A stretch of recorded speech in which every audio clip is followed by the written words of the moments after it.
میرے عزیز، کچھ لوگ ایسے ہیں جن سے عذاب قبر ہوگا ہی نہیں۔ میرے رسول کریم صلی اللہ تعالی علیہ وسلم نے ارشاد فرمایا کہ جو اللہ کے رستے میں شہید ہو گیا، یہ سنن نسائی میں موجود ہے،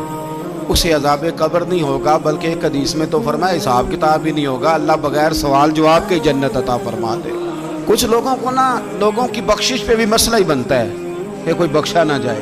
اور ایک صاحب کہہ رہے تھے جی یہ کیا معاملہ ہے کہ جمعے کو بندہ مر گیا یا فلانا ہو گیا تو اس سے حساب کتاب نہیں ہوگا، اتنے بڑے جرم لوگوں نے کی، اتنے پاپ، اور جمعے کو مر گیا تو بخشا جائے گا۔ تو میں نے کہا جرموں کا بھی اسے حساب اللہ لے لے گا،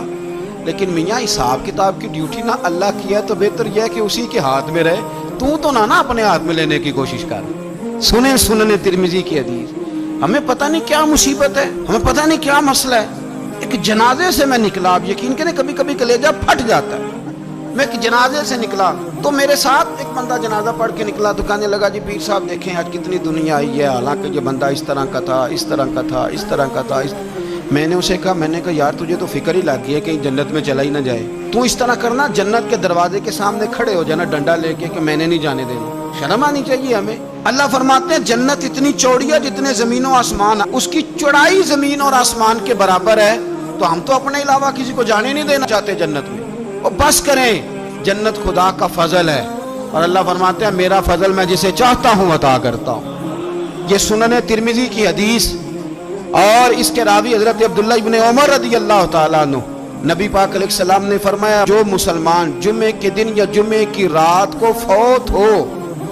اس کو اللہ تعالیٰ قبر کی آزمائش سے محفوظ رکھتا ہے۔ جو جمعے کی رات فوت ہو جائے یا جمعے والے،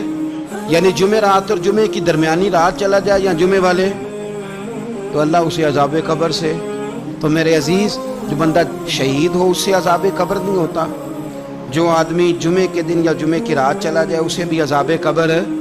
نہیں ہوتا۔ اور میرے رسول کریم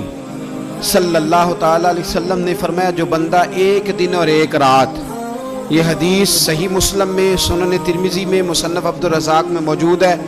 ایک دن اور ایک رات اللہ کی رضا کے لیے اسلامی سرحد پہ پہرا دے۔ میں اور آپ سوئے ہوئے ہیں، لیکن وہ لوگ جو فوجی بارڈروں پہ کھڑے ہیں، دیکھو مدینے والے محبوب کس کس پہ کرم فرماتے ہیں۔ ساری عمر نہیں، 24-25 سال کی سروس نہیں، فرمایا ایک دن اور ایک رات اللہ کی رضا کے لیے جو اسلامی سرحد پر پہرا دے، مسلمانوں کو کافروں سے بچائے، رب اسے عذاب قبر نہیں دے گا، اسے اللہ تعالیٰ اپنے فضل سے معاف فرما دے گا۔ ایک رات اور ایک، آپ کیا سمجھتے ہیں کہ ان فوجیوں کی کوئی چھوٹی شان ہے، ان کا کوئی چھوٹا مرتبہ ہے؟ ایک دن اور ایک رات اگر یہ پہرا دیں تو اللہ انہیں اتنا انعام عطا کرتا ہے۔ اسی طرح سن لو، یہ ذرا غور سے سننا، ابن ماجہ کی حدیث، اور اس کے علاوہ مسند ابو یعلا میں موجود حدیث کے راوی حضرت ابو ہریرہ رضی اللہ تعالی عنہ، حضور صلی اللہ تعالی علیہ وسلم نے فرمایا جو شخص بیماری سے فوت ہوا، قربان جاؤں میرے محبوب نے بیماری کا نام ہی نہیں لیا، فرمایا کوئی بھی بیماری ہو، فرمایا جو آدمی بیماری سے فوت ہوا اللہ اسے شہادت کی موت عطا فرمائے گا، اور وہ عذاب قبر سے اور قبر کے امتحان سے بھی محفوظ رہے گا، اور حضور فرماتے ہیں اس کو صبح اور شام جنت کے باغوں میں سے رزق دیا جائے گا۔ جو کسی بھی بیماری سے مرا، یہ لوگ بیماری سے مر رہے ہیں تو لوگوں نے اچھوت سمجھ رہے ہیں، اچھوت، یہ اچھوت نہیں ہے، اس لیے کہ لوارث نہیں، یہ خدا رسول کے ماننے والے ہیں، تم انہیں اچھوت کہہ رہے ہو، اور مدینے والے رسول انہیں شہید فرما رہے ہیں۔ حضور نے فرمایا جو بیماری سے مرے شہید ہے، وہ قبر کے عذاب سے محفوظ رہے گا اور جنت کے باغوں میں سے اللہ رزق دے گا۔ لوگ کہتے ہیں دیکھو جی بڑا تانگ ہو کے دنیا سے گیا ہے، تو اس بندے کو بھی عذاب قبر نہیں ہوتا۔ اسی طرح جو بندہ سورہ ملک پڑھتا ہے، سنن ترمذی میں حضرت ابن عباس سے روایت ہے کہ حضور صلی اللہ علیہ وسلم کے ایک صحابی نے ایک جگہ خیمہ لگایا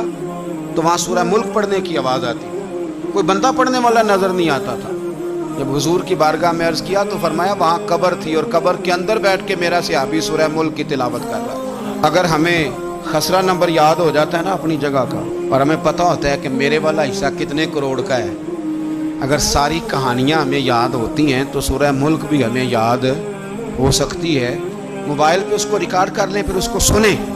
کبھی بھی سورہ ملک میں، اور ہمارے سلسلہ عالیہ میں تو سورہ ملک وظیفہ ہے، ہمارے الوظیفۃ الکریمہ میں اعلیٰ حضرت نے لکھا ہے کہ رات کو سورہ ملک اور سورہ یاسین کے بغیر سونا نہیں۔ سورہ ملک اتنی شاندار صورت ہے کہ نبی پاک صلی اللہ علیہ وسلم نے فرمایا یہ قیامت کے دن اللہ کی بارگاہ میں ناز سے جھگڑا کرے گی اور کہے گی اے اللہ، یہاں تو میرے پڑھنے والے کو جنت عطا فرما یا مجھے قرآن پاک سے علیحدہ کر دے۔ تو رب کریم پھر اپنے فضل سے پڑھنے والے کو جنت عطا کرے گا۔